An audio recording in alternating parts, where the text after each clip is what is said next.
Hi everyone, welcome back to another episode of the Mindshift Special Ed channel, where we explore real stories, the right tools, real conversations, and practical strategies for shaping the future of special education.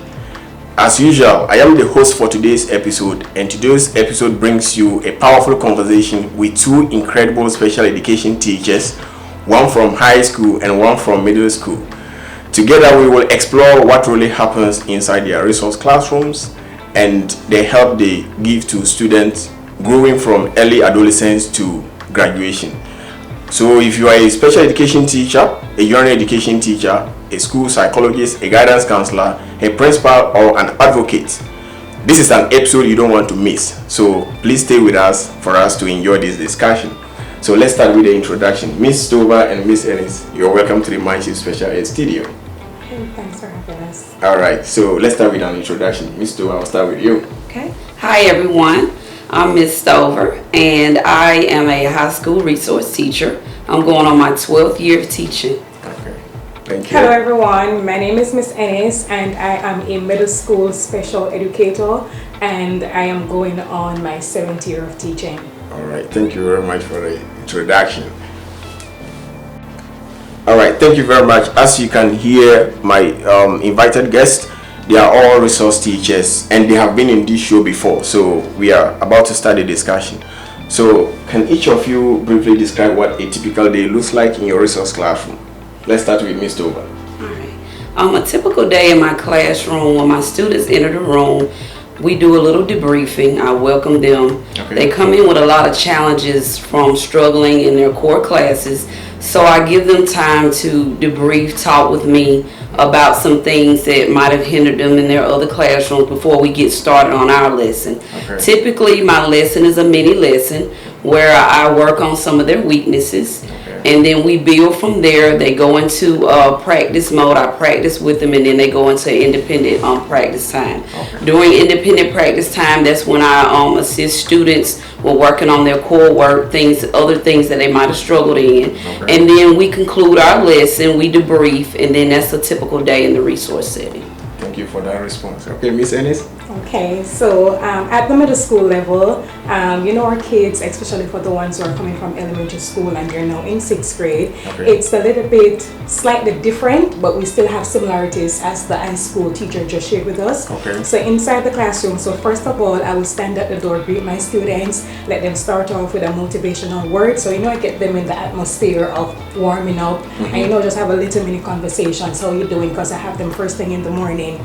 Then we get right into the lesson, like how are you feeling? So today this is what we're working on. Okay. We start off with our warm-up activities, and sometimes I usually do that as a fun activity. So we do like a block-it activity with some pop-up questions for them to answer, or it's like a conversation in the classroom. Then we get into the activity, or into the lesson rather, and then throughout the lesson, like I will do the introduction, let them know what to expect or what am I expecting, which will be the objective of the lesson.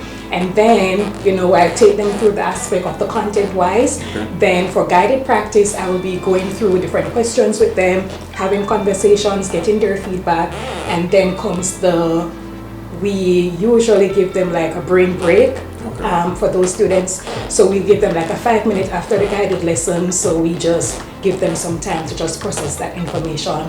Then after the brain break, we go back to the lesson and we go to their independent practice. So while students are doing their independent practice, it's usually based off their IP goals that they have.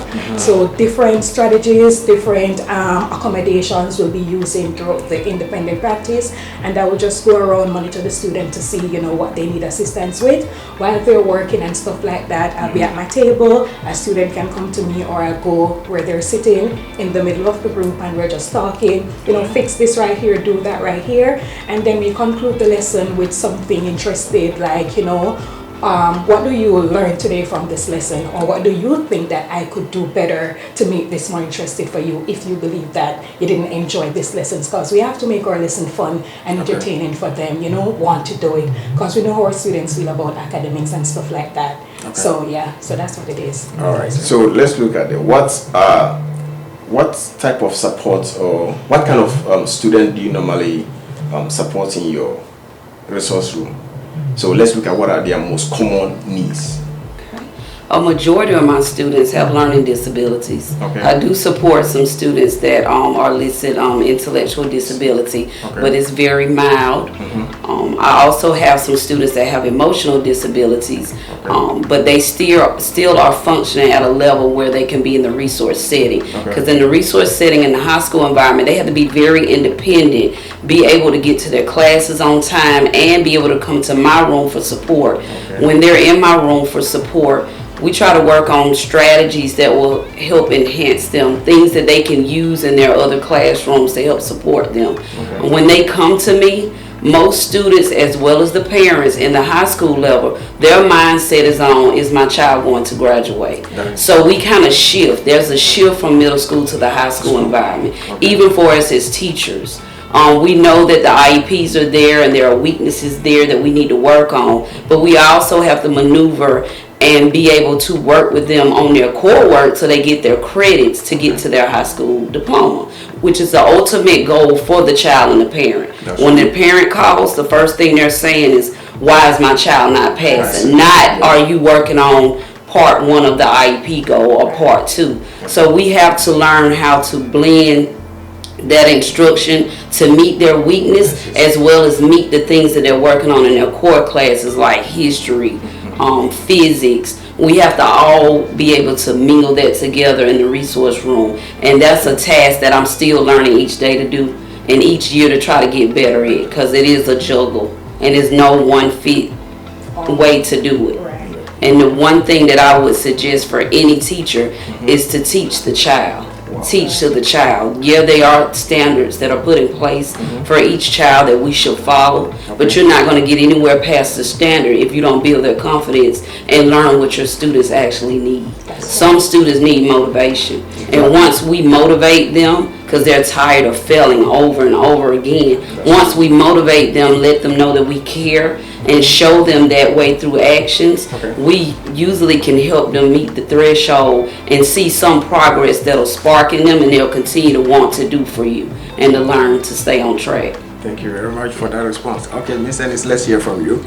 All right, so the common disabilities that my students shared, we have, in my classroom, I have students with specific learning disability, I have some students with autism, I have students with other health impairment, but the common needs across all the different disabilities that I've just shared is that they all need support in reading comprehension, they all need support in their mathematical operation skills, and when it comes on to behavior regulations and social skills, building, as she stated, building that confidence, let them know that we're here to support you. It's not just this is what we're doing and you need to get it done. So it's to build their confidence, because some of my students, they have social skills, so they're not open to talk, they're more like an introvert, or they're isolated, especially for the students on the autism spectrum.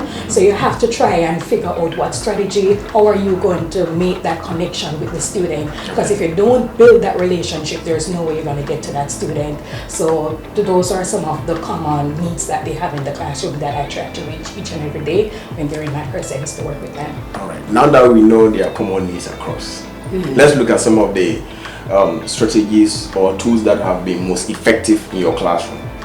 Let's look at those ones. Okay. The first approach that I think is the most effective for students is modeling. And that's that aloud thinking, that thinking out loud that the teacher can do.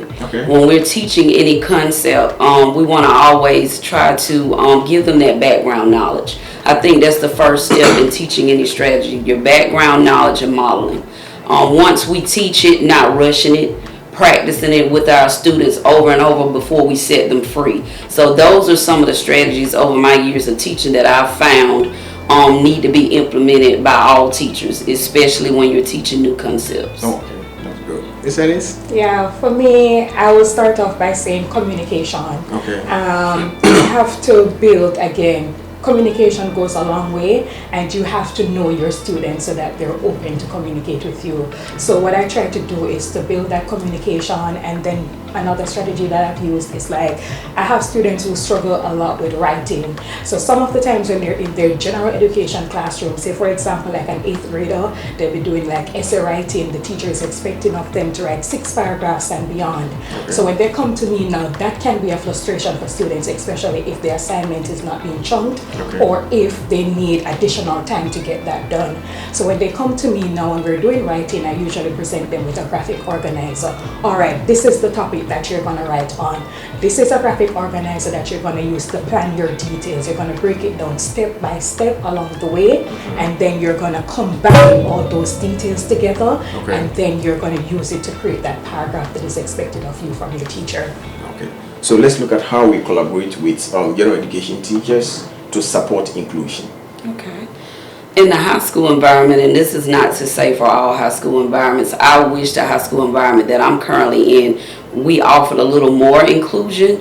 Our type of inclusion is basically through email, and when I can have the time to get with those general education teachers and talk about the big topics that they might be about to cover. And what we want to do with that, when we know the big topics that are coming up, we can pre-teach some things to the students, like give them the vocabulary, okay, give them experience with pictures or illustrations to help them put that into their long-term memory, to understand those vocabulary terms, introducing them into the different types of topics that they're about to see, so when they go into their core classrooms, they'll already have a glimpse of what's going on. They can get a better understanding of what their core teacher is trying to teach them. So just for right now in our current high school environment, I wish I could see more growth with inclusion. I know what inclusion should look like, where we should be able to co-teach with one another. One teacher is up teaching, the other one is walking through the classroom, assisting all students, not just students with disabilities, is a good example of inclusion. But as far as the way that how my schedule works, I'm primarily in the classroom, and on my planning block, I'm primarily presenting IEP meetings. So I have little to no time to get out of my room to do so. The only time that I can think of inclusion working is when we have our meetings after school, or when we have planning period meetings. We get to collaborate just a small amount with other teachers, but I wish that could be a better effective area just for the environment I'm in. But I do know of other high schools where inclusion is in full force, but just in my current environment, I would like to see the growth in that area. Thank you for that response. I do agree with what she said, because like I face some of the same challenges at my school, but I tend to be a little bit more flexible because my planning time is in the morning, so it allows me to move around and collaborate with the teacher. So for me, like in my planning time, I use that time to like conversate with my teachers and stuff like that. I'm doing also when we have grade level meetings and stuff like that. We do have some time where we can actually sit down and make plans for the students, especially like when it's time for math testing and stuff like that, and we have the data. I can have conversations with those teachers to look on the skills that we're going to target, so we ensure that for the following testing we can see some growth and development along that area that was discussed in the meeting. And also like we do share email as well, so I'll send an email, they'll get back to me, or they will reach out to me. We share documents and stuff like that, and just whenever I see them along the building and stuff like that, we have conversation. I know that's not the most effective way. And then you forget stuff. So many education teachers always told me, when they see me, I won't be studying, I'm not ready for this. Right, so but I try whenever I can, I try. But for the most part, it's during that planning time, like having the department meetings, the grade level meetings, I get quite enough time to like build conversations and look on data to plan for the students effectively. So personally, I agree that I am of the view that within the special education department, it's very important for we, the resource teachers, to collaborate with other resource teachers. What are your views towards that? I agree with that. Collaboration is the key.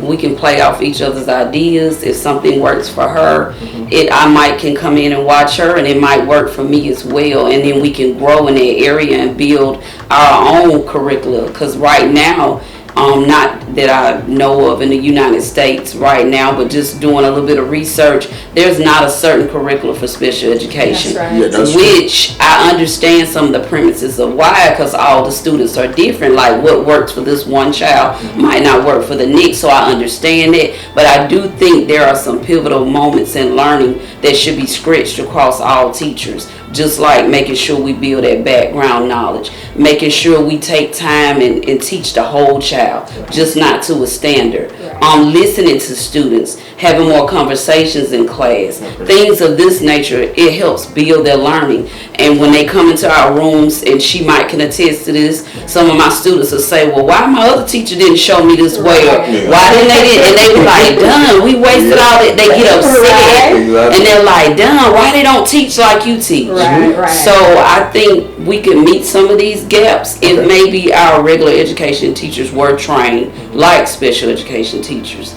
to start off with, to close that gap, and maybe the numbers in the special education classrooms can deplete. Because right now we're growing. Yeah. My sizes are 11 to 12 students in a class block. That's like a small class to me, a regular class. So what's going on in the regular core classes that's not being addressed, where more students are needing us more and more each day? Which, I mean, it gives me a job, but at the end goal, I would want for them to get the meat of what they need out there instead of having to come to me That's true. for reteaching and strategies. And that's how inclusion plays a vital role there, and the co-teaching and the pushing, because then you're right there on the spot with the knowledge, with the tool to come in and you attack it right there and then. Right. So when they indigent class, they'll miss that, and when you come, it's like it's a new thing that you're doing all over, but it's basically the same thing. So if we have the inclusion model being followed or implement, doing the pushing and the pullouts and stuff like that, then we can eliminate some of those barriers, because then to the student it's like, in my experience, they'd be like, I've done this in my classroom, why am I doing it again? But having conversations with the general education teacher, they didn't get it. And even if you're using different strategies and different approach, they're still like, they block their mind because I've done it before, I don't need to do it again. So the inclusion model will play a significant role in this aspect. Thank you very much. So let's look at the misconceptions about resource classrooms. So we're going to look at from the parents' perspective, general education perspective, and administrators, let me put it out. Okay. So let's start with Ms. Toma. Okay. In my current high school environment, some of the misconceptions parents have that I hear quite frequently is they think of the resource setting as a homework center, or a place where students just come back and retake tests, or we only just focus on helping students redo work from other core classes. A lot of times we have to explain to parents that we not only help students in that aspect, but a big part of it is trying to find their weaknesses, figure out what they're missing in their learning, and build upon those so that we can strengthen their learning processes in their core classes. Okay. All right, that's from the parents' perspective. So let's look at some of the from the teacher's perspective. From the teacher's perspectives, from my experience currently in the high school environment, most teachers look at the resource setting as sending an email and saying, oh, your resource teacher can handle it. You can retake a test in there.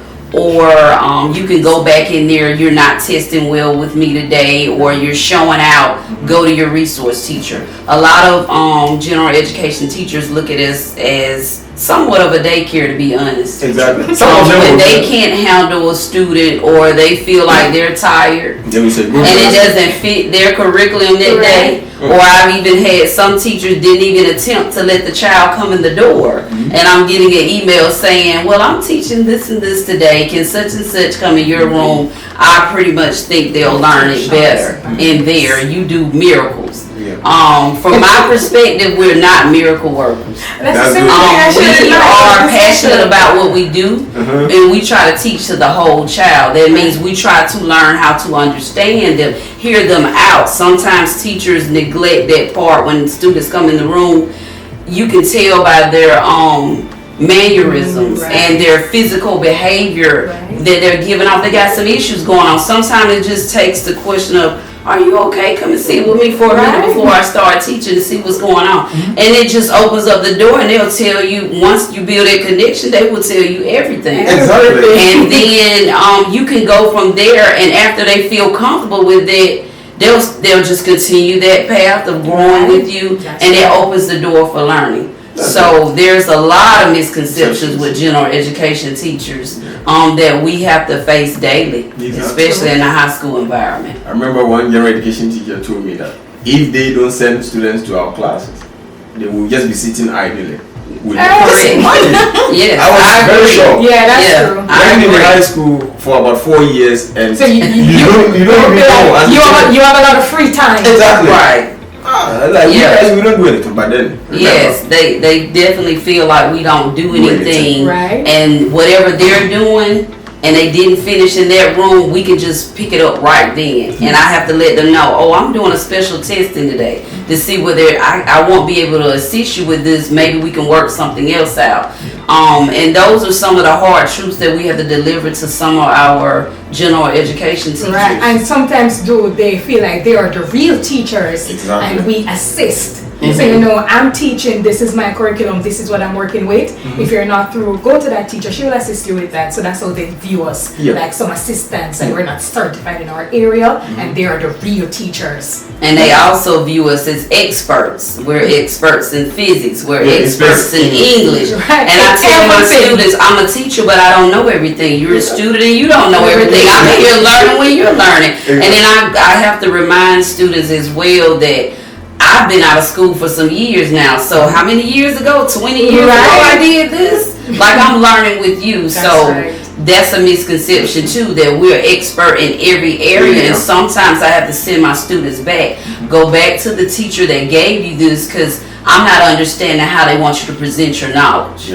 They gave you the assignment. It's better for you to get clarity from them and then come back to me.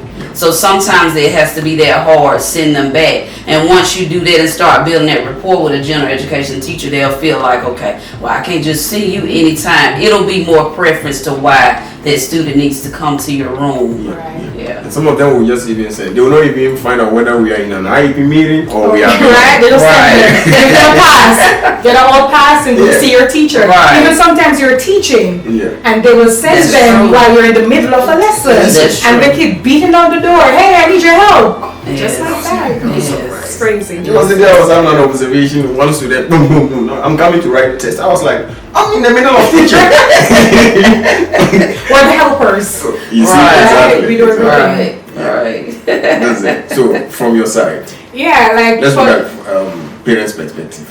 I believe that lack of awareness can cause the misconceptions. So like for some of my parents, and they've had these students from elementary school, they've been sitting in the meetings and everything, but somehow they just... So some of the misconceptions that they have about the resource setting overall is that it's a room where students come and they make up on their assignments in the classroom. So the main thing that they see is the general settings for their students, and that is what is important to them.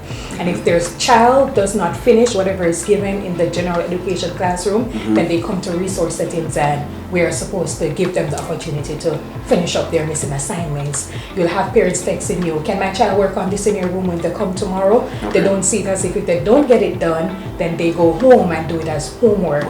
It's the resource setting provide all those. So it's just like a makeup room. So anything that you need to do, you come there and you just do it right there and then. So you don't have to come home, and I don't have to worry about helping my kid to do this, because you have an assistant in the classroom that will help you to get the job done. Okay. What about from the general education teacher's perspective?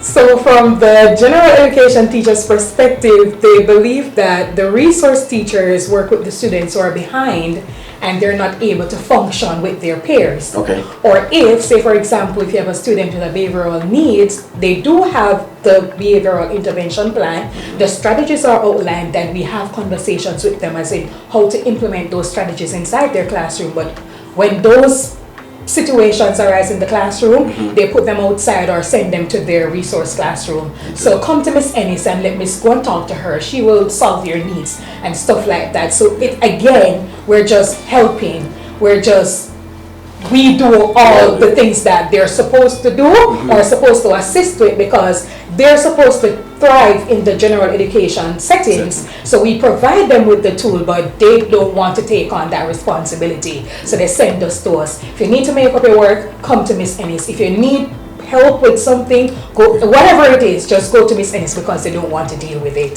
So we are that person to them. All right. So let's address this, because from, especially, let me speak from the high school level. Some parents that are having students with special needs, that happen to be resource students, you realize that they will be advocating or trying to talk to the special education teacher of that particular student to take the resource class out. What advice or what are some of the things that you say to those type of parents? Well, coming from the high school environment, it just typically, we need to look at what is involved with why the parent is requesting for the student to be removed from special education. Sometimes parents have misconceptions about what special education is in the resource setting. If it is a situation, for example, in a high school setting where a student is close to graduating, and there is a need for the resource classroom to be removed and that class be replaced with a core class, then me as an educator, I will advocate, okay, here are the risks, but we're going to put it on the child. You have to do what you need to do to make sure you keep up with all your classes. You won't have my room as a place to come and get assistance right then as a break in between your classes, because it's going to be taken up by a core class. So I make sure the parent understands that, and the student, and I usually advocate for that to happen. And most of the times that I've done that, well, really all the times I've had to advocate for that, most of my students did graduate on time, and it was beneficial for them, because they knew that it was their ownership, their responsibility, and what it was going to take for them to graduate on time. No matter how they got themselves in that predicament or that situation, maybe earlier in their high school career as a ninth grader. The other thing to looking at that, some parents I do talk with, they just want to pull their child out just based on the misconceptions of special education, or maybe a parent realizing, oh, you have an IEP. And when they get to the high school environment, as a high school teacher, I'm like, no other teacher, or you didn't realize that your child has had an IEP for maybe over 10 years. And sometimes they just, I don't know if it dawns on them, or the child just pushes the issue like, I don't want it anymore. But in those situations, I always go back to data. And I always talk with the parents, see what the issues are, talk through it. Sometimes it could just be the child that's pushing things, and you talk with the parent. It's not really the parent, it's the child just pushing it. And then sometimes it is the parent, and we just try to look at each situation and see what it's bringing forth. Sometimes I'll advocate for it, sometimes I won't advocate for it. It just depends on the student and what's at hand at the time. I agree with you. Sometimes, like you said earlier, sometimes it's not even from the parent, it's the child or the student that is pushing it. Just because of their colleagues saying, oh, you are standing in that slow class or whatever. I remember there was a day, class changes time. I was standing in front of my door. Then I know where you can. Two of my students are working with their friends. You know, and that was the right time for them to come to my class. They came to pass by my class. I was telling them that you are passing by your class, come here. They decided, they just behaved as if they don't know me. And they went with their friends. Then later they came back and they said, Mr. Seen that. They said, Mr. D, sorry, we didn't want our friends to know that. Exactly. I have to take my time to educate them that this is not a slow class. Watch on the board. Is stated. I mean, it is stated on the board that academic support class. And I told them I wish I was even having extra help. So you're more fortunate than the other students. And I even told them that compare your performances to that of those students that are not having academic support class or resource class. You are performing way better than them. You're not leaving yourself. Exactly. And I have to also explain to students sometimes that some of those students who are peaking, their grades are worse than the students that we're serving. And I'll tell them, ask them how their grades are in that class. And then just to counter effect what you were stating, where you have students that'll walk past and act like they don't know you. I've experienced at the high school environment where the students do come to my room and like, how can I get your class on my schedule? I'm like, no, you can't have this class. I want this class. I don't care what you say, Miss Stover. I'm going to be in your class next semester. I'm like, no, you can't get in my class that way. And so there are a lot of students that want to come into my room, and maybe it's because of my welcoming attitude and what I bring in the hallway when I speak to all students. You can't really tell who is my students, and sometimes it could just be my demeanors, because I address my students as Mr. and Mrs. That's a wow factor. Most teachers don't address students as Mr. and Mrs. I do that because I want to promote ownership, show them that they're young adults, and I'm preparing them for the world. When they come in my room, we're not just teaching standards, we're teaching life skills to be a lifelong learner. That's great. From your side? That was my chain of thought. But on the parent perspective, so like wanting their student to leave, I've seen that in the self-contained settings rather than the resource settings. So like you have the parent who say that I want my child to be on the diploma track, and if you're in self-contained, you'll be on the employability, so they want them to go to high school, transition to high school, being on diploma track. So they're saying that I want my child to go to college, I want them to do this, I want them to do that, and being in the self-contained classroom is hindering them. So especially when I have students from 6th grade, I was like, I don't want you to rush the process. I mean, let them start off where they're at. The teacher knows what's best to provide them with. You have a year inside the self-contained classroom. If your child makes progress, we'll sit down, we'll have the conversation, and if the child meets the requirements to be in resource, the child can have that opportunity. If the child stays in self-contained for 6th grade, 7th grade, and they've invested, put in all the work that they need to do, they can be in the resource by 8th grade, and that will put them on the diploma track. So when they make the transition to high school, then that will be good. So it's not like a rush thing, or I want my child to get out of this room, because being on the diploma track is not we make a switch and we just place it there. You have to do the work. Because then I always tell my kids that when you go to the high school, it's hard work. There's nobody gonna be running after you. Like sometimes you're here, try to do this, turn in your work, do this, do that. You have to be responsible. They're gonna see you as grown people, especially if you want to go to college. You're an independent person, so you've got to get it. Start right here. Start right now. I've also had kids who says that, Miss Ennis, I need to get out of resource. I was like, all right then, this is the criteria. Let me see what your map testing is like. Let me see what your benchmark results is like. Let me see what your general education teachers is saying that you're doing. Are you having group conversations? Are you turning in your work on time? Because it's not even about the academics only, but it's just your overall conduct. You know, you have to be respectful. You have to be following directions. No one should be running after you. So all those things plays a major role before we say that we're gonna allow you to make transition to consultative student. But you have to put in the work. And you're not just gonna make 100 today on a test and then, oh, Miss Ennis, I made 100%, can I go? No, that's not how it works. This has to be consecutive right across the board. You have to show it in your ELA class. It must be shown in math. It must be shown in science, social studies. There must be some similarities across the teachers, and no one is gonna lie on you.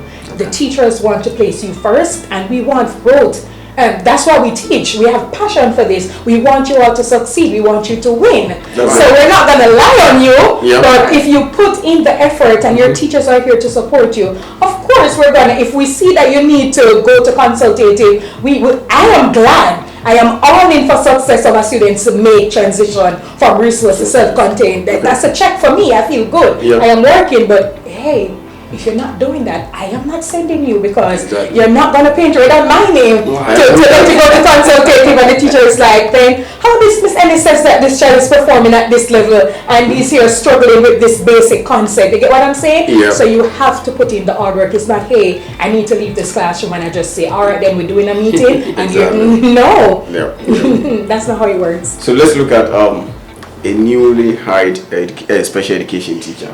What advice would you guys give to such a person? My advice to a new special education teacher would just be get in there and get started. Get in there and get started, and as always, educate the whole child. It's not all the time that we need to focus on academics. Right. Okay. We have to focus on the child and what they present to us. Okay. And if we start teaching from what they present, then they'll be fine. So whatever strategies, some students, they become overwhelmed with a lot of strategies. Right. So we just want to be able to work with the child, get to know our students, Yep. get to let them know what we expect. And we also want to show them how we are, Okay. how we motivate ourselves. Think out loud so they can hear how we think. That adults don't know everything. Right.